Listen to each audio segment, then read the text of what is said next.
कैसे हो आप सब। उम्मीद है आप सब खैरियत से होंगे। गाइस आज जो मैं सिरप आपके लिए लाया हूँ ये सामी कंपनी का प्रोडक्ट है और इसका ब्रांड नेम है बिस्लेरी और इसमें है आयरन हाइड्रोक्साइड एंड पॉलीमाल्टाइड कम्प्लेक्स इसमें दवाई मौजूद होती है। ये एक आयरन सप्लीमेंट है जो जिसमें खून की कमी को पूरा करने के लिए इस्तेमाल किया जाता है।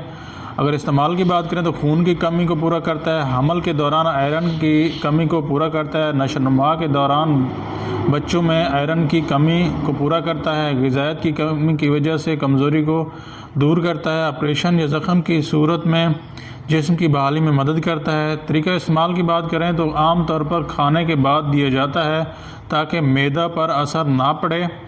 बच्चों के लिए आधा चमचा या 1 चमचा रोज़ाना दिया जा सकता है। बड़ों के लिए 1 से 2 चाय के चम्मच रोज़ाना दिए जाते हैं।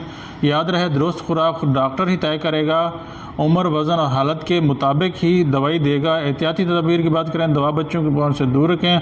अगर मैदे में दर्द मतली या कब्ज़ हो तो डॉक्टर को बताएँ। किसी और आयरन वाली दवा के साथ इस्तेमाल ना करें जब तक डॉक्टर ना कहे।